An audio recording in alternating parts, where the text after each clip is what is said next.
Iain here in Wellington to give the people of New Zealand an insight into just what impact on our social and economic development these buildings here at the financial precinct in the terrace area of Wellington do. Over here at number 1 on the terrace is the New Zealand Debt Management Office and the New Zealand Treasury. Over here at number 2 on the terrace is the Reserve Bank of New Zealand, the Office of the Prime Minister and Cabinet Advisors, and over here at number 3 on the terrace is the New Zealand Parliament and the House of Representatives. A group gathered here yesterday in the financial precinct on the terrace in Wellington on Saturday the 5th of November 2011, who have for over many years been gathering irrefutable evidence from the very mouths of the highest levels that the current financial system that we are living under is a mathematical pyramid scheme. In the week preceding the organised gathering, I contacted the information departments of all of the various institutions in the financial precinct via email and put this question to them. Given that it is admitted at the highest levels in New Zealand and globally that all but a small fraction of what circulates as many nations' currency, including New Zealand, is interest-bearing credit owed to private lending institutions. John Key has often publicly stated that rating agencies look at all sectors of debt as a whole. This is why. Concerns have been raised at the highest levels that due to only the principal lent in circulation when a loan is drawn down, that as a whole there is a systemic shortage of principal in circulation compared to principal and interest demanded in return, meaning national debts issued under these terms and conditions at origination lead to systemic compounding increasing debt unrepayable from the day it was born, leading to inevitable bankruptcy and nation-state receiverships. Could the representatives of our financial service sector please alleviate our concerns and provide proof that the growth we are relentlessly told is needed can exceed the debt we are forced to take on to attempt to achieve it? All declined the invitations and provided various written answers containing the usual misleading information. So we will take the opportunity here today on Sunday the 6th of November 2011 to present our case to the public. I'd like to interrupt the program with some breaking news. We just had a gentleman stroll past from the regulatory division of the Treasury and we explained our situation and I asked him if he the question that I had just previously read out that I sent to the information departments and they refused to ask, so we outlined what we were doing here and asked this gentleman if he could alleviate our concerns that our national debt is unrepayable due to the terms and conditions under which it's issued at origination as credit to the private lending institutions, and in fact he confirmed that he couldn't alleviate our concerns and basically agreed that at the highest levels of international banking this fraud has been admitted and no longer even been contested.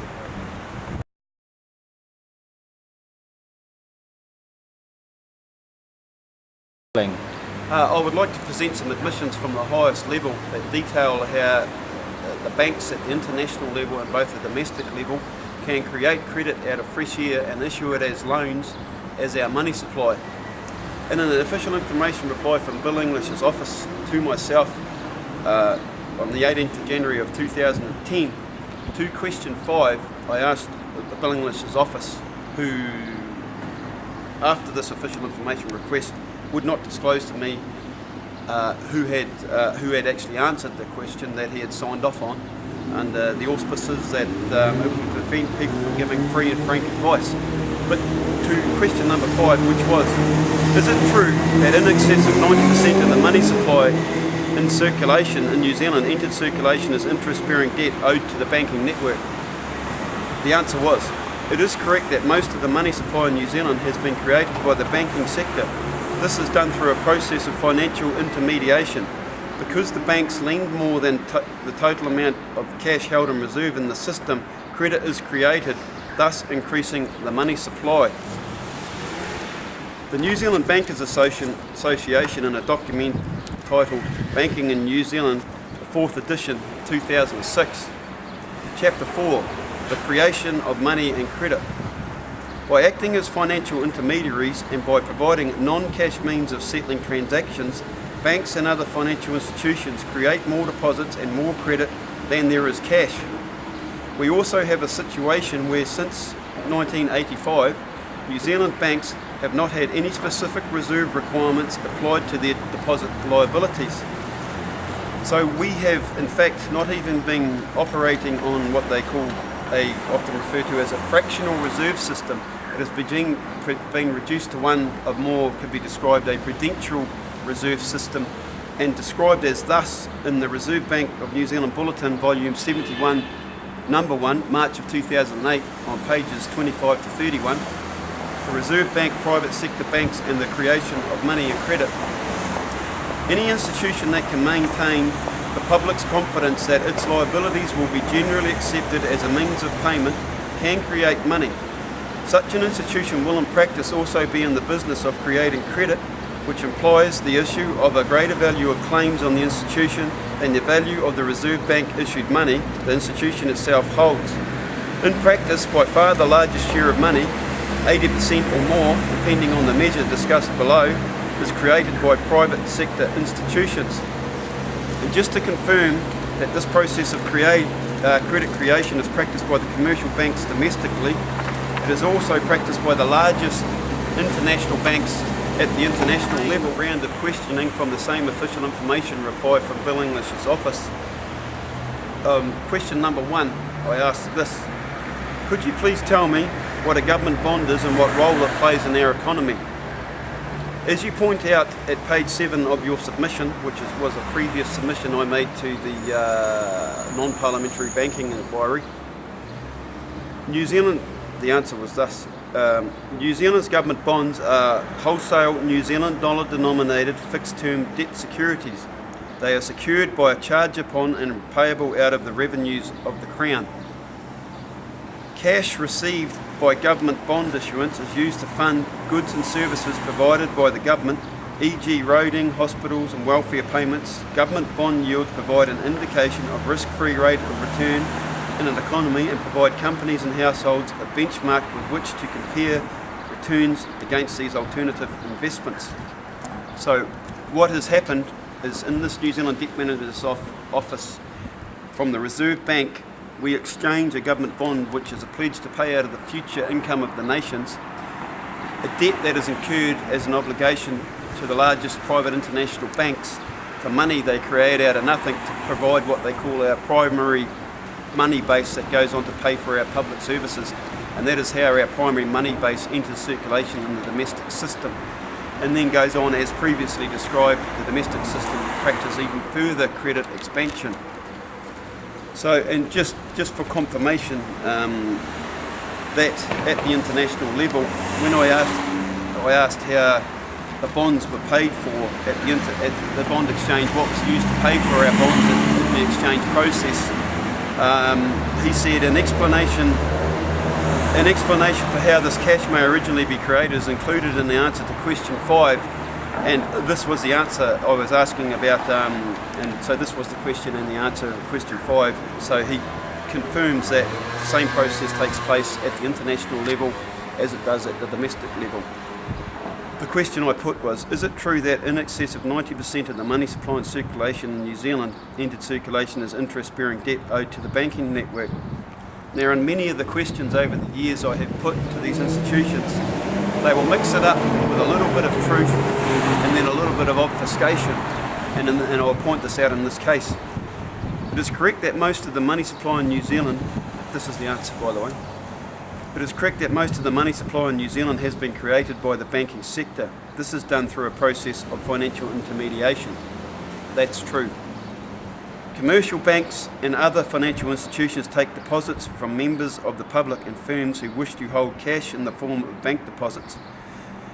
They then lend to individuals and firms who want to borrow in the form of mortgages or business loans. This process serves to channel funds between savers and borrowers. It also shifts the risk of lending from individual savers to banks, thereby reducing the risk of lending, which is all a little bit of a joke considering that taxpayers have been bailing out banks all around the world in the last couple of years. And the implication that they try and infer that the process is still, as from the previous information I've just supplied, the implication that they infer that the process still involves a relending of deposits is absolutely bogus. So then they go on to admit the truth. This process of intermediation involves the commercial banks lending a greater value of funds than the cash they reserve to meet expected deposit withdrawals. This is done because at any one time only a fraction of depositors will want to withdraw their funds. Banks therefore need to keep only a fraction of their deposits in reserve in order to meet those demands. Because the banks lend more than the total amount of cash held in reserve in the system, credit is created, thus increasing the money supply. So I'd just like to reiterate that in this official information reply from Bill English's office, he conferred that was what happened at the international level.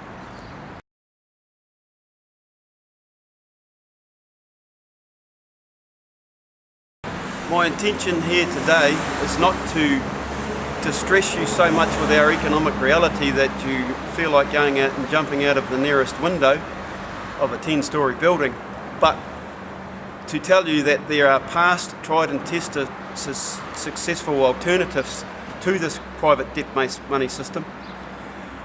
One was put in place by the first elected Labour government of New Zealand in 1935 when they were elected under a mandate of monetary banking and credit system reform, pledging to take back in-house the issuance of our currency supply, which they did to a degree, although they backed off somewhat after being threatened with all sorts of economic sanctions. But they did issue our own currency, to borrowed from nobody and owed to nobody, to spend into circulation free of interest, to pay the wages of workers to go and convert what nature provided for free to be converted into state housings, to begin our state housing project, in order that those state houses could be provided as a public service, created a public asset that could be provided as a public service at the cheapest possible cost to society. We could stand up today and insist that the outsourcing of our money supply as private credit be taken back across this road, given back to our Reserve Bank, to be issued and spent into circulation free of the impost of interest. That would currently save us $34 billion worth of interest that has to be collected in taxes to be paid on the $440 billion worth of private credit that currently circulates as our money supply. I would hope that after watching this video and encourage that it might just make some people